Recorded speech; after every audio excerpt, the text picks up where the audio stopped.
My parents made me pay rent while my brother lived free and crashed his Tesla, then tried to frame me, so I left them with nothing. I'm a 24-year-old male, and I've been getting the absolute short end of the stick in my family since I was a kid. My younger brother, Tristan, a 21-year-old male, is the golden child who can literally do no wrong in my parents' eyes. The favoritism in our house is so obvious it would make a sitcom writer blush. I'm not exaggerating. This is straight up everybody loves Raymond type nonsense. Let me break this down for you. Since I turned 18, I've been forced to pay $400 monthly rent to live at home. Yes, you read that right, for $100 to live in the same house I grew up in a bedroom that hasn't been updated since I was 12.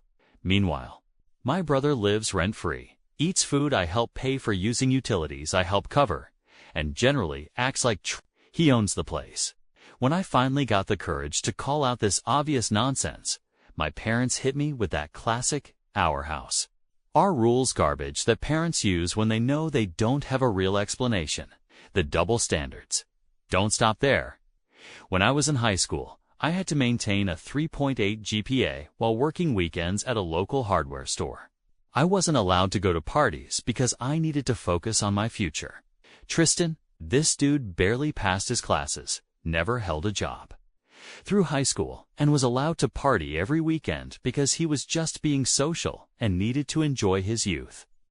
Every achievement of mine got a half-hearted good job, while Tristan got praised for the bare minimum effort. I worked over 40 hours weekly at this soul-crushing corporate job just to save enough to escape this hellhole. My plan has been to save up enough for a decent apartment and cover first and last month's rent. But every time I get close, some mysterious family emergency appears. And guess who's expected to help out? I graduated college 3 years ago. I busted my ass working part-time while taking a full course load. Graduated with honors and had a job lined up within 2 weeks of graduation. My reward for this achievement? A half-ass congrats text and a $50 Applebee's gift card. No party, no celebration dinner.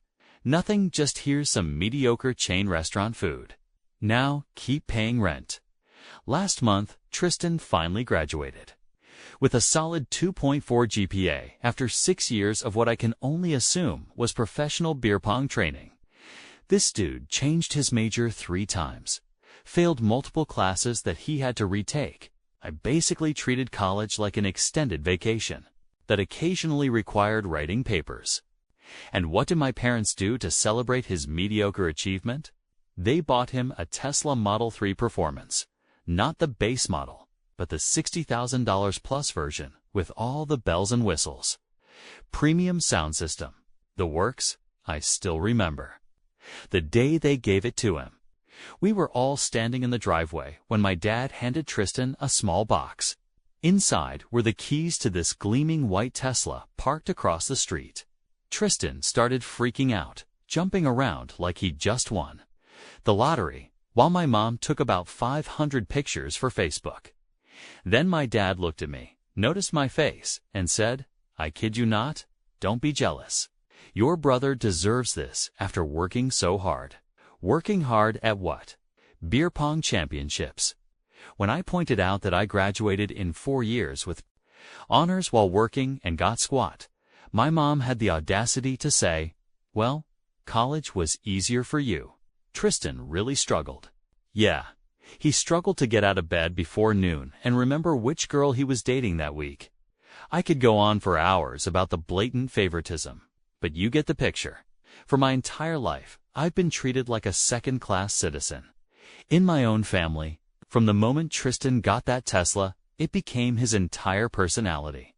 I'm not even kidding. The dude couldn't go 5 minutes without mentioning his whip or posting Instagram stories of the dashboard. The car wasn't just transportation for him. It was his whole identity. Now, Tesla Bro was born, and it was just as obnoxious as it sounds. Every night, he'd come home at 2 a.m. from whatever bar he was at and rev the engine in the driveway like an absolute tool. Yes, I know Teslas don't actually have engines to rev, but this dip would floor the acceleration back and forth in our driveway, making that electric worry noise at full volume. He'd wake up the whole neighborhood because, apparently, sleep is only for peasants who don't own electric cars that Daddy bought them. 8. The kid drove like he was auditioning for Fast and Furious 20. Electric Boogaloo, tearing down residential streets where kids play, doing donuts in grocery store parking lots, even filming those TikToks where people pretend to sleep while their Tesla is on autopilot. Every time I pointed out that maybe, just maybe, treating public roads like his personal racetrack wasn't the best idea, he'd just smirk and tell me to stop being such a buzzkill. Bro, I even watched him drive drunk repeatedly. This wasn't just being a jerk. This was actively dangerous to everyone around him. I offered to be his designated driver multiple times or call him an Uber. But nope, the car practically drives itself. Bro, yeah. Except the autopilot doesn't magically make alcohol not affect your judgment or reaction time. His friends were no better. They'd pile into the Tesla, usually 4 or 5 of them, all equally wasted, and they'd go joyriding. His words, not mine. I warned all of them multiple times that something bad was going to happen. I warned my parents too, but they all told me to mind my own business. My mom actually said, and I'm quoting directly here, "You're just jealous you don't have friends who want to have fun with you." Yeah, Mom. I'm super jealous I don't have friends who want to die in a fiery crash or kill innocent people. You caught me. With each passing day, Tristan got more reckless, the videos got more dangerous, and the speeds got higher. It wasn't a question of if something would happen, but when, and everyone except me seemed completely blind to what was coming. But then the inevitable happened. On a Thursday night, I was in my room grinding out some work when I heard my parents' door slam open around 3 a.m. There was frantic whispering in the hallway, followed by my dad's car starting up and speeding away. I found my mom downstairs, looking like she'd seen a ghost. When I asked what was going on, she mumbled something about your brother had a little accident with the Tesla and that my dad went to pick him up. A little accident? That's family code for a major issue that they're already planning how to minimize. Around 4:30 a.m., I heard my dad's car pull into the driveway. I went to the front window and saw him practically dragging Tristan up the walkway. He could barely walk, was missing a shoe, and had what looked like dried blood on his forehead. My dad was frantically shushing him as Tristan slurred, shouting something about, "The tree came out of nowhere." Man, turns out, Golden Boy had wrapped his Tesla around a tree after leaving a bar. Shocking, right? Who could have possibly predicted this completely unpredictable event that I had only been warning everyone about for weeks? By some miracle, he wasn't seriously hurt, just a cut on his forehead, and probably some bruises from the airbag. The Tesla, however, was almost totaled. The front end smashed in. Airbags deployed, windshield cracked, the whole 9 yards. They helped him to his room like he was a toddler who stayed up past bedtime instead of a grown man who just committed a felony. I didn't get the full story until the next morning. Tristan had been at the Rusty Nail, got absolutely wasted with his equally brilliant friends, and then decided that driving was definitely a great idea. His friends, these stand-up citizens, apparently encouraged this plan, with one of them even filming Tristan doing shots and then twirling his Tesla key, saying, "Let's see what this baby can really do." On the way home, he took a corner way. Too fast, lost control, jumped the curb, and plowed straight into some poor homeowner's massive oak tree. My dad got there before the police showed up. According to my mom's whispered phone call to my aunt, which I eavesdropped on, my dad took care of it with the homeowners. I have no idea what he promised them, but knowing my dad, it wasn't cheap. He probably wrote them a check on the spot to forget the whole thing. The real mystery was how he convinced them not to follow through with the police. They had the Tesla towed to our garage, where it sat like a giant metal middle finger. The front end was completely caved in, the hood crumpled like an accordion. Both airbags had deployed, leaving that weird powder residue everywhere inside. The windshield was a spiderweb of cracks, and one of the front wheels was bent at an angle. That definitely wasn't factory standard. It was a $60,000 paperweight. Now? The garage door stayed closed for 2 days after the crash. My parents called a family meeting in the living room. In the history of family meetings, not once has one ever been called to deliver good news. Nobody ever calls a family meeting to announce, "Hey, we're all going to Disney World." So I walked into the living room. My parents were sitting on the couch with those serious faces people put on when they're about to ask for something ridiculous. Tristan was there too, slouched in the armchair, scrolling through his phone like this whole thing was a minor inconvenience, taking him away from his important TikTok browsing. The bruise on his face had turned a lovely shade of yellow and purple that honestly improved his appearance. My dad cleared his throat and looked at me with that fake, serious expression he puts on when he's about to say something completely unreasonable, but wants to make it sound logical and fair. He has this whole routine, straightens his back, does a little throat clear, clasps his hands together. It's like watching a bad actor prepare for a scene. "Son," he started, "we've looked into the damage to Tristan's car." He said this like the Tesla had caught a cold. "The insurance won't cover it." He trailed off, looking uncomfortable because he was driving drunk. I finished for him, right? Because he was driving drunk. My mom shot me a look that could curdle milk. "Don't be dramatic. He'd only had a few drinks," she said. "Right? A few drinks that made him unable to walk straight or form coherent sentences when he got home." I thought to myself, in my mom's world, anything short of being literally unconscious counts as a few drinks. My dad continued, as if I hadn't spoken. "The point is, repairs are going to cost around $18,000, and we think it's only fair that we all chip in as a family." I actually laughed out loud, thinking it was a joke. Then I realized they were serious. They had the audacity, the absolute nerve, to ask me to help pay for repairs on a car that I don't own, don't drive, and that was damaged because he decided to drive drunk and crash it. I couldn't believe what I was hearing. You want me to help pay for repairs on a car that I don't own, don't drive, and that was damaged because he decided to drive drunk? I repeated, just to make sure I wasn't having a stroke and hallucinating this conversation. "We're a family," my mom said, as if that explained everything. "And you're the only one with significant savings right now." Ah, there it was. They knew I had been saving to move out, and they saw. It has a convenient pot of money to fix their golden child's mistake. My savings weren't for my future. They were just an emergency fund for Tristan's screws. "How much are you expecting me to chip in?"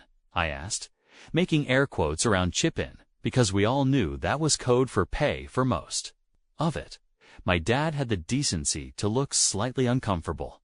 "Well, your mother and I can put in about $3,000 from our emergency fund. Tristan has about $500 saved up." Of course, Tristan only had $500 to his name, despite never paying rent or bills. That money was probably earmarked for weed and whatever overpriced streetwear brand he was into that month. "So you want me to pay the other $14,500. I finished for him. It wasn't a question.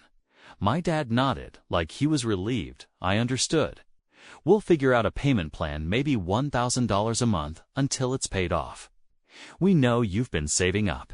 Tristan finally looked up from his phone at this point, and all he said was, "It's not like you need a fancy apartment anyway. You're always working." The audacity of this kid could power a small city. He crashes his Tesla, which I warned him not to drive drunk, and now he's giving me financial advice on how I should spend my hard-earned money I earned while working 2 jobs and paying rent to my own parents. That's when I lost it. I laughed again, but it wasn't a happy laugh. It was the kind of laugh you do when something is so absurd you can't even be properly angry about it anymore. "I'm not giving you a single cent for this," I said, looking each of them in the eye. Tristan crashed the car because he was driving drunk, and he should be grateful he's not sharing a cell with some guy named Bubba right now. This is his problem, not mine. My parents looked at me like I just suggested we sacrifice the family dog. For everything we've done for you, my mother began, her voice trembling in that manipulative way she's perfected over the years. The Guilt Trip Express was leaving the station. What have you done for me exactly? I asked. Made me pay rent while he lives free. Given him a Tesla while I drive a car that's older than his driver's license. Constantly dismissed my accomplishments while celebrating his mediocrity. Please elaborate on all you've done for me that justifies me paying for his drunk driving accident. My dad's face turned that special shade of red that only appears when someone challenges his authority. You will contribute to fixing your brother's car. End of discussion. I stood up, surprising even myself with how calm I felt. No, I won't. End of my discussion. The looks on their faces were priceless. They were so used to me giving in, to me being the responsible one who sacrifices for the family, that they couldn't process this new version of me who wasn't rolling over. You're being selfish, my mom said, pulling out the ultimate weapon in her arsenal. No, I'm being realistic, I replied. Tristan chose to drive drunk. He chose to crash the car. He can deal with the consequences for once in his life. I walked out of the living room and went back to my room, ignoring their calls to come back and discuss this like adults. The irony of them suddenly wanting an adult discussion was not lost on me. As I closed my bedroom door, I heard Tristan ask, "So does this mean I'm not getting the car fixed?" Always focused on his goals, that kid. I had no idea what they'd do next, but I knew one thing for certain. This was far from over. In my family, no isn't considered a complete answer. It's just an invitation to find more creative ways to get what they want. The next few days were tense as my parents barely spoke to me, except to ask if I'd reconsidered their generous offer to let me pay for Tristan's mistake. I kept my answers short and to the point. No. This led to a lot of heavy sighs, slammed doors, and my mom doing that passive-aggressive thing where she talks about me in the third person while I'm literally in the same room. Some people just don't understand family loyalty, she'd say too. No one in particular while I was eating breakfast, just 3 feet away from her. Real subtle, Mom. I caught them whispering a few times, huddled around the kitchen table with papers spread out. They'd go quiet when I walked in, ever a good sign in my family. Anytime people stop talking when you enter a room, you can bet they're talking about you, and not in a "we're planning your surprise party" kind of way. Friday night, I came home from work to find my dad on the phone with someone from the insurance company. It was in his professional voice, the one he uses when he's trying to convince people he's not full of it. I caught phrases like comprehensive coverage and vandalism claim before he saw me and took the call into his office. A vandalism claim? That was new. Last I checked, drunk driving into a tree wasn't considered vandalism unless the tree pressed charges. I figured they were grasping at straws, trying to find some loophole to get the insurance to pay. Good luck. With that, insurance companies employ entire departments of people whose only job is to find reasons not to pay claims. But whatever, not my circus, not my monkeys. Saturday morning started with a banglatorily. A twirly?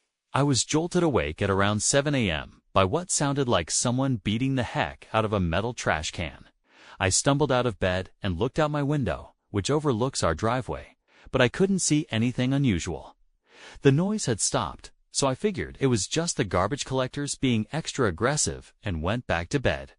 About an hour later, all hell broke loose. I woke up to shouting coming from the garage.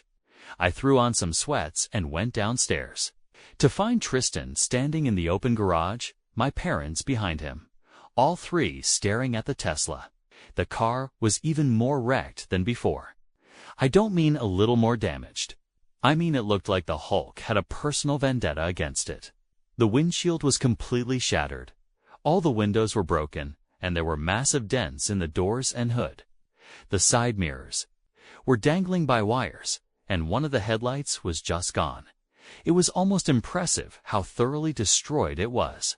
What the hell happened? I asked, genuinely confused.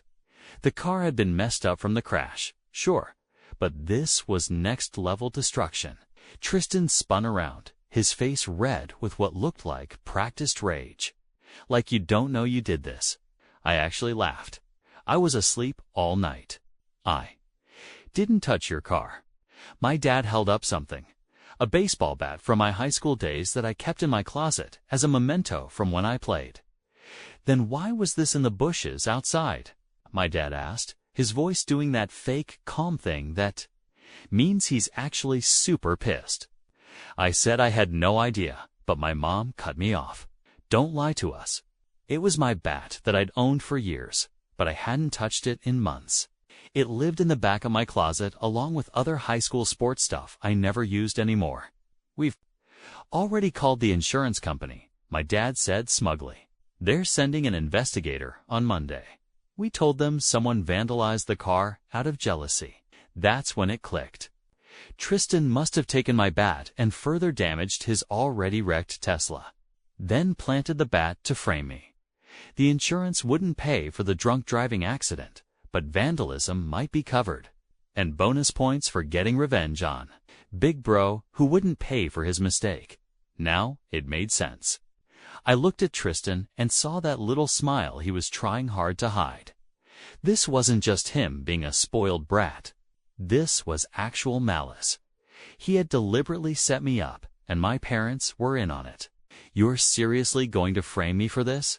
I asked, looking straight at Tristan. He smirked. Who do you think they'll believe? The strata student with a bright future, or the jealous older brother who still lives at home and complains about everything? My parents stood behind him, arms crossed, a united front against me. They had already chosen their side, as they always did. It didn't matter that what they were doing was literally insurance fraud, felony. It didn't matter that they were willing to let me take the blame for something I didn't do. All that mattered was protecting their golden child. This is ridiculous, and you know it, I said, surprisingly calm considering the circumstances. I didn't touch the car. I was asleep all night. I scoffed. We heard you leave your room around 2 a.m. The neighbor's security camera probably caught you too. Now that was interesting. We didn't have neighbors with security cameras, at least none that would capture our driveway or garage. They were bluffing, which meant they knew exactly what had happened because they had helped plan it. Or, at the very least, they knew Tristan did it and were covering for him. So let me get this straight, I said, crossing my arms. You want me to either pay $14,500 for repairs to a car I don't own, or you'll frame me for vandalizing it to commit insurance fraud. Those are my options. My dad's face flushed. Nobody's framing anyone. We know you did this because you're angry about the money. I went back to my room without another word. There was no point in arguing with them. I had already decided their version of reality. I closed my door, sat on my bed, and tried to think. This had escalated from typical family drama to actual criminal behavior real quick. I grabbed my phone and called my boss, asking for an emergency day off on Monday. No way was I leaving my defense in my family's hands when the insurance investigator showed up. I needed to be there to tell my side of the story. As I hung up, I realized something that made my stomach drop. My parents had just shown me exactly how far they were willing to go to protect Tristan. They would frame their own son. They would lie to authorities. This made me wonder what else they had covered up for him in the past that I didn't even know about. The insurance investigator showed up Monday morning at exactly 9 a.m. The guy's name was Mac. He wore a wrinkled button-down tucked into khakis and carried a tablet and a camera. My dad tried to tell me to go to work and that they would handle everything, but I just stared at him until he backed down. Funny how quickly his authority crumbled when I didn't immediately roll over. My parents did their best, June and Ward. Cleaver impression when Mac arrived. Tristan slouched nearby, looking appropriately victimized, and occasionally touching the bruise on his face for dramatic effect. Mac was polite, but all business. He went straight to the garage to examine the Tesla, taking dozens of photos from every angle. He spent a long time looking at the front end damage versus the new damage. which made me hope he might notice the obvious. This car had been in two very different incidents. After examining the car, Mac asked to speak with each of us separately. My parents went first together. They were in there for about 30 minutes. Then Tristan went in for his interview, which lasted maybe 15 minutes. I could hear him raising his voice at one point, probably for dramatic effect. When it was my turn, I sat down across from Mac at our kitchen table, where he had set up his laptop and some papers. He looked at me and said he had some questions about my whereabouts on Friday night and early Saturday morning. I told him the truth. I was home in bed, asleep. I had come home from work around 6 p.m., made a sandwich, played some Xbox. I went to bed around 11 p.m. I didn't leave my room until I heard the commotion in the garage the next morning. Mac nodded, making notes. Then he asked me point blank if I had anything to do with the damage to the Tesla. No, I said, looking him straight in the eye. And here's what you need to know that they probably didn't tell you: that car was already significantly damaged before this so-called vandalism happened. He raised his eyebrows, the most emotion he had shown so far. I explained everything. It was a gift to Tristan for his mediocre graduation, and he had been driving it recklessly ever since. I told Mac about the drunk driving, the speeding, and the TikTok videos. Then I got to the crash, how Tristan had wrapped the car around a tree while driving drunk about a week ago. Somehow, my parents managed to avoid police involvement. Check the airbags, I told him. They've already been deployed from the initial crash. Look at the front-end damage versus the new damage. It's clearly different. The front-end damage is from the impact with the tree. The rest is not from me. I also told him about my parents' attempt to make me pay $14,500 for repairs, and how the vandalism mysteriously happened right after I refused. I wrote everything down without showing much reaction. Then he asked if there was anyone who could verify that I was in my room all night. No, I admitted. I live with my parents and Tristan, but I did order a pizza around 9:30 p.m. on Friday, and played Xbox Live with friends until about 11 p.m. They can confirm I was online. He nodded and made more notes, then surprised me by asking, "Do any of your neighbors have security cameras?" "Not that would cover our garage or driveway," I said. "The Johnsons across the street have a doorbell camera, but it only sees their porch." He wrote something down and then said he'd be in touch with the family soon. As we walked back to the living room, could feel my parents and Tristan staring daggers at me. They knew I hadn't stuck to their script. After Mac left, all hell broke loose. My parents lost their minds. How dare I tell the truth to the investigator? The horror. My mom cried about me trying to ruin Tristan's life over one mistake, as if drunk driving and insurance fraud were the same as forgetting to take out the trash. My dad got in my face, pointing his finger and telling me I'd better call the investigator back and fix this if I knew what was good for me. Tristan just smirked from the couch, confident his plan would work because it always had before. The golden child always wins, right? I went to my room and locked the door, ignoring their demands to come back downstairs. For the next 2 days, I went to work, came home, and went straight to my room, locking the door. I ordered delivery food and only came out when I knew they were asleep.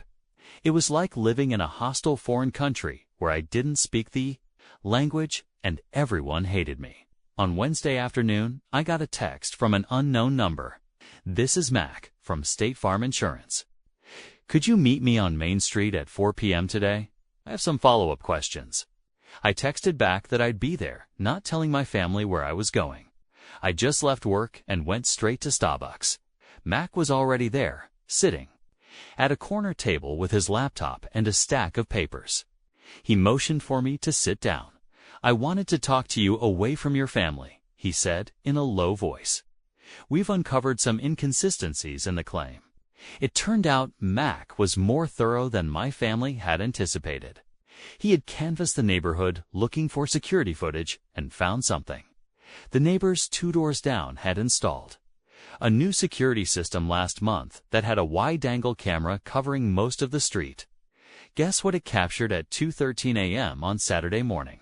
Tristan, clear as day, taking my baseball bat from my car's trunk, where I kept sports equipment, and going to town on his already damaged Tesla. The footage showed him methodically breaking every window, denting the hood and doors, and even ripping off one of the side mirrors. Max slid his tablet across the table to show me the footage. There was my brother at 2 a.m., staging the entire thing. It was so obvious and frankly hilarious. "I've been doing this job for 15 years, Max said, and this is one of the dumbest frame jobs I've ever seen. He then told me he had already reported the findings to his superiors at the insurance company. They were denying the claim and had referred the case to their fraud department. He had also been in contact with the local police who wanted to speak with me and Tristan. The police officer will be here in about 10 minutes, Max said. I wanted to give you a heads up before they contact your family. Given the circumstances, I thought you might prefer to talk to them separately." I thanked him, genuinely grateful for his thoroughness and for believing me. The police officer arrived. She was a woman named Officer Rivera. She took my statement, showed me the footage again, and asked if I wanted to press charges against Tristan for attempting to frame me. The DA will decide whether to pursue. The insurance fraud charges were explained to me, but it was the false reporting and the attempt to frame me that really stung. I sat there thinking, yes, Tristan is my brother, my flesh and blood, but he was also the person who had deliberately tried to frame me for a crime I didn't commit. He would have happily let me take the fall for his drunk driving and subsequent tantrum, potentially ruining my record, my job prospects, my life. I thought about all the years of favoritism, the double standards, and all the times I'd been made to feel less than because I wasn't Tristan. I considered how they were willing to let me take the fall for insurance fraud to protect him. And then I thought about how tired I was of all of it. Yes, I told the officer, I want to press charges. There was no hesitation, just a simple yes. She nodded, made some notes, and asked me to come to the station later to give a formal statement. We agreed on 6 p.m. that evening. I drove home and pulled into our driveway around 5 p.m. to grab some things before heading to the police station. To my surprise, a police cruiser was already parked out front. It seemed Officer Rivera hadn't wasted any time. Walking into my house felt like stepping into a war zone. My mom was pacing and crying in the living room, while Dad was on the phone with someone talking frantically about misunderstandings and family matters. Tristan was sitting on the couch, looking pale. Usually, he wore that permanent smug expression, like the cat who ate the canary and then successfully blamed it on the dog. When my mom saw me, she rushed over. "What have you done? The police? We're just here. They're saying Tristan could be charged with fraud." "I didn't do anything," I said. "Tristan did this to himself when he decided to frame me for vandalizing his car." My dad hung up his phone and stormed over. "This is ridiculous. We can handle this as a family. You need to call them back right now and tell them you don't want to press any charges." "No," I said simply. "I'm done covering for him. I'm done being the fall guy. None of you can make me drop the charges now."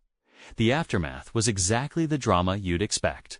My mom vacillated between crying and trying to guilt me into dropping the charges. My dad switched between threatening me and offering bribes.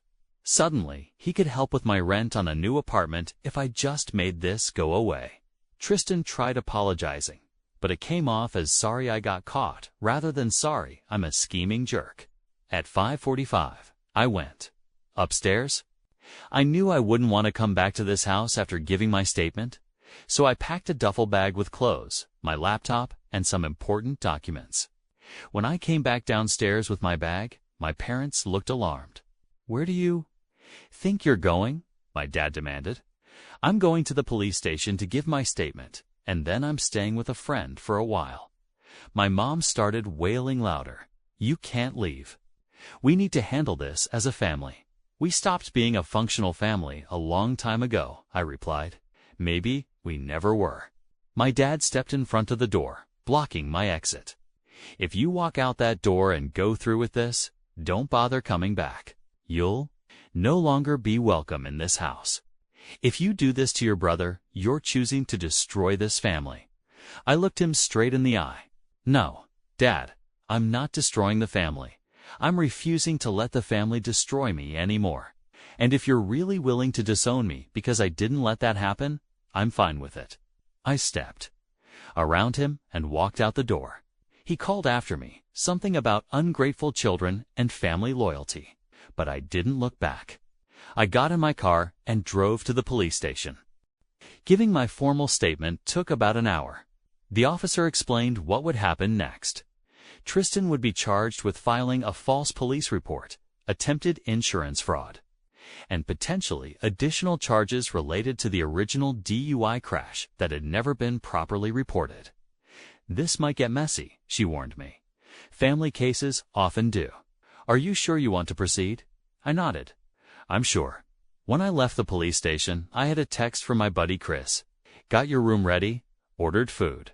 Don't be late, bro." I'd called him earlier to see if I could crash at his place for a few days, and being the solid friend he is, he didn't even ask questions. As I drove to Chris's apartment, my phone blew up with texts and calls from my family. I turned off my phone and kept driving. For the first time in years, maybe ever, I felt like I was finally standing up for myself. I was waiting on his porch when I pulled up, 2 sodas in hand. He didn't ask for details right away. He just helped me with my bag and told me, "Whatever it is, we'll figure it out." In that moment, I realized something important. This is what actual family is supposed to feel like. Not obligation, not manipulation, not constant competition, just unconditional support. The kind I'd never found at home. Many people have been asking me about the whole Tesla situation, so here goes. It's been 6 months since I walked out of my parents' house with a duffel bag and a newfound backbone. Best decision I ever made. I crashed with Chris for a few weeks, then found my own place. Nothing fancy, just a 1-bedroom apartment where nobody asks me to fix their problems. Tristan's case moved quickly. The evidence was overwhelming security footage.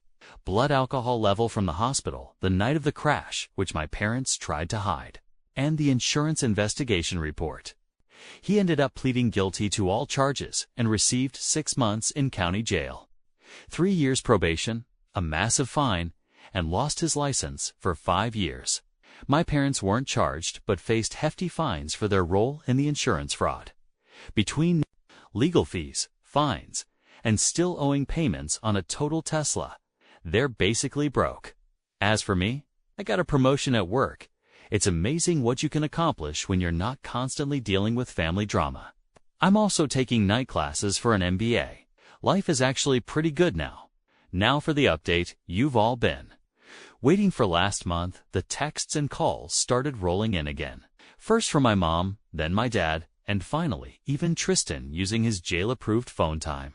They all had the same message, just delivered differently. They need money.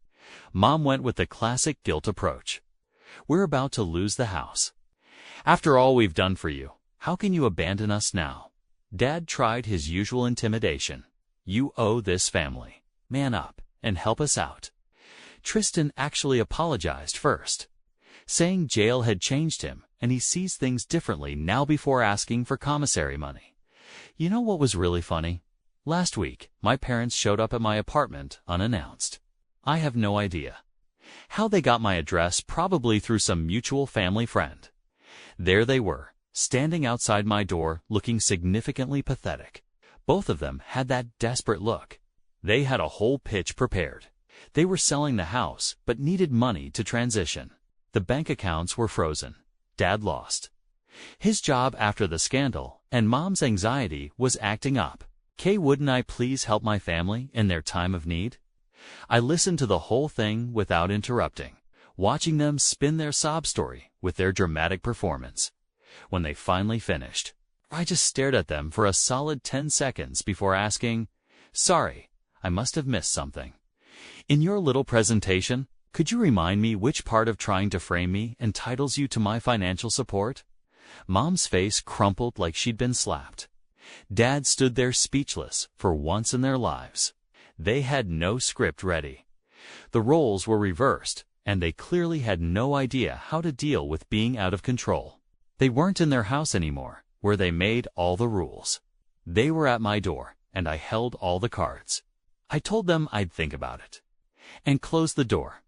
I did think about it for about 5 seconds before sending a text. The answer is no. And don't contact me again. Dad replied with threats, Mom with emotional manipulation, and Tristan with promises to change. I blocked all their numbers. Some people might think that's harsh. Maybe it is, but after 24 years of being the scapegoat, I'm finally putting myself first. There are adults who made their choices, just like I'm making mine now. For those wondering about pressing charges against my parents too, the DA decided there wasn't enough evidence to prove they knew about Tristan's plan beforehand. Personally, I think they knew. But whatever the financial consequences they're facing now are probably worse than what the courts would have done anyway. Edit 2. To a few people diming me saying, but they're still your family. Oh come. On being related by blood doesn't give someone the right to frame you for felonies. That's not how family works. That's how prison gangs operate.